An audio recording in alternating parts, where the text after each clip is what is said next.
everyone, welcome back to Today with Lindy. I'm your host, Lindy Tedesco, and you're going to be really glad you tuned in today as we talk about MO, your method of operation, and why it's so important. But before we get into the message, please hit your subscribe button at the bottom of this screen, and that would be really wonderful, and I'd appreciate it. Now let's get into this message. Why is it important? Why is your MO important? Why is your method of operation important? And what does it even mean? And the reason I harp on this, or, it's so important to me and it needs to be important to you, is what I learned was I would get certain results by the way I thought, the way I talked, the way I acted. I was creating certain results in my life. And the same goes for you. Whatever your life looks like right now, whatever is happening in your life, wherever you work, whatever negative or positive things are happening, whatever you are glad about, whatever you are not glad about, these results are coming to you based on your MO, your method of operation. However, the root of your thinking and responding to things, whatever that is bringing you the results you currently have. What I used to do was I didn't like my results in my life. So I was a runner. I would be like, okay, this is tough. I don't like the outcomes right now. I don't like my situation, and I don't like my environment. I don't like how people are treating me, whatever the case was. And I would go, okay, it must be where I live. So I would make a new friend. I would find out what they were doing and where they were going, and I would pack my bags and say, I'm going with you. And I would move. And I did this several times. I moved to Florida, was my first big move. And then when I, wasn't satisfied there, I came back home to Vermont. And then I wasn't satisfied again with my career, my love life, my social life, just nothing. So I said, okay, must be I'm wrong about something, and I'll see what this person's doing. And then I moved with a friend to Boston and experienced that lifestyle, and that didn't last long, and I was quickly unsatisfied. I moved back to Vermont, and then I moved to Niagara Falls. Why is this important? What was the problem? Why was it no matter where I went, I would still come up with these unsatisfied results? And that's because my method of operation went with me. Like wherever I went, I was still there. The problem wasn't my surroundings. It wasn't the people I was with. It was me. And wherever you go, if you're a runner, you have to realize you're not really running from your problems, because the problem is you. Sorry, but it's the truth. The problem is whatever you're creating, and wherever you go with you, and you're just going to take it with you, and you're going to end up with the same results wherever you go because of your method of operation. So yeah, wherever I would go, I was there. That was the problem. Okay? Now, the bottom line is if you want your life to change, if there's any area of your life you want to be different, then you are going to have to do something different. You're going to have to think something different. You're going to have to do something different. You're going to have to respond to something different. If you want your life to change, you are going to have to change. Bottom line. There's no other way around it, no matter what. So how do you do that? What are some steps? I'm going to give you 3 steps today to work on your MO, your method of operation, if the current one you've been using isn't getting you what you want. Okay? So first point is you have to take accountability. You have to acknowledge and admit and understand and realize the problem isn't an outside source. The problem is me. What has to change in me to start getting a different result in a particular area of your life? That's your first step, is take accountability, Don't be a victim and blame other people and say it's your husband's or your wife's fault or your kid's fault or your parents' fault. That's got to go. That's number one, is take accountability. This is all on you, no matter what. Bottom line, regardless of whatever has happened to you that was genuinely not your fault. You can't use that as an excuse. You got to let it go, take accountability. That's step one. Step two is you have to have new voices of thought. What do I mean by that? New voices of thought.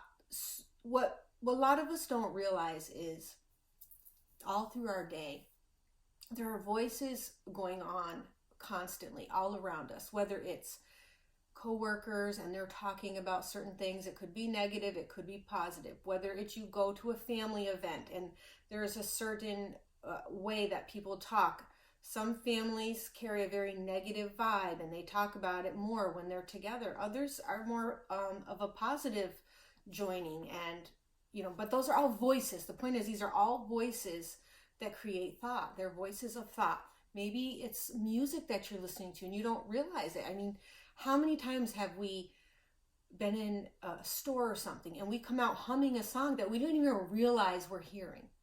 These are voices of thought. And it could be a song about, oh, poor me, or, oh, I got to go have that drink, if you're someone who struggles with that. Or maybe it's a song about, I don't know, there's all kinds of negative songs out there. You know what I'm talking about. But those are voices of thought. And when we replay those voices, whether it's a conversation or overhearing somebody, maybe it's a video message, maybe it's something we watch on Instagram, maybe you're scrolling through and you're stopping on all the horrible accidents. You get those videos where they show horrible accidents or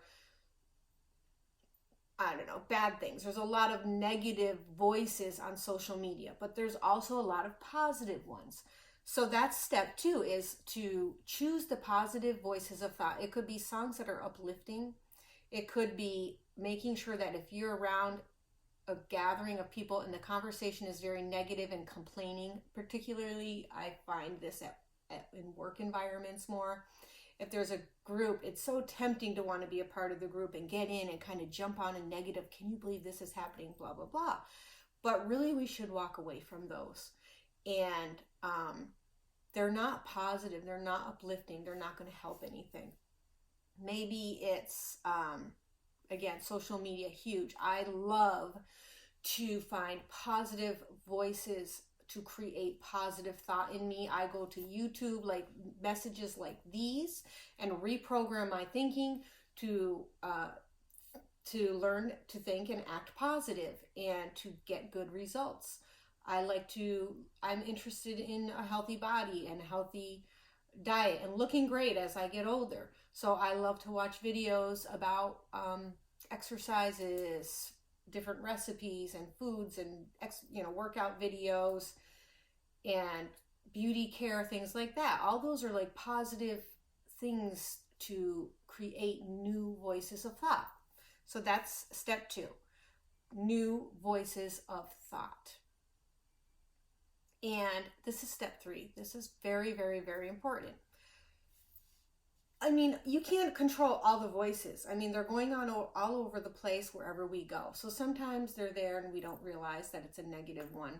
And maybe something happens or somebody says something and we have a quick response. And it's not necessarily a good, positive response.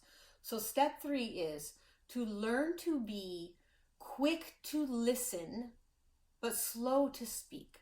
So if you're talking to somebody, whatever it's about, and they're wanting a response from you, maybe some advice, or maybe it is just to complain about somebody or something, or maybe it's to say something good about somebody or something, whatever it is. Don't just have a knee-jerk reaction of a response. Think about what's being said to you. Think about what is trying to come at you. Think about the words that are coming at you and just give it some thought. Think about it for a second and then respond. Or you might even find you shouldn't respond at all. Probably that's going to happen more often, where things are being said, people are talking, and you're being quick to listen. You're listening, meaning you're judging the conversation. You're judging the voice. You're judging what's being said. And you're going to make a decision. Is this a good thing for me to join in with? So let's go over those 3 steps again. Your first step is to change your method of operation, to change the way you think, to begin producing different results for something you want to see different in your life. You are going to take accountability that, first of all, changing your location isn't going to rectify the situation. You have to change your method of operation. And you are going to do this by taking accountability and not making excuses or playing the victim. You're going to say, only I am responsible for changing this situation. Number 2, you are going to have new voices of thought. You're going to pay attention to, wait a minute, what am I listening to? Is this positive or negative? Is this going to build me up, or is this going to discourage me? Is this going to make me feel happy, or is it going to make me feel sad? Okay, that's number 2. And number 3, you are going to be quick to listen and slow to speak. You are not going to feel like you need to always air your opinion and run your mouth. You're going to take a pause. You're going to hear what others are saying, and you're probably going to learn a lot of very good things that you needed to hear by doing that, instead of having to run off at the mouth and give your opinion. You're going to be quick to listen.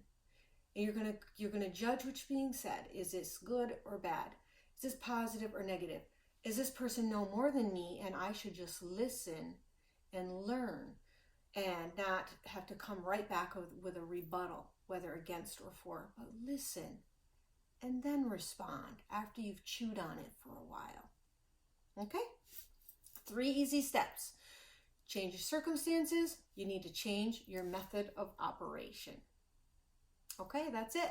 Thanks for joining me today, and I'll see you again soon.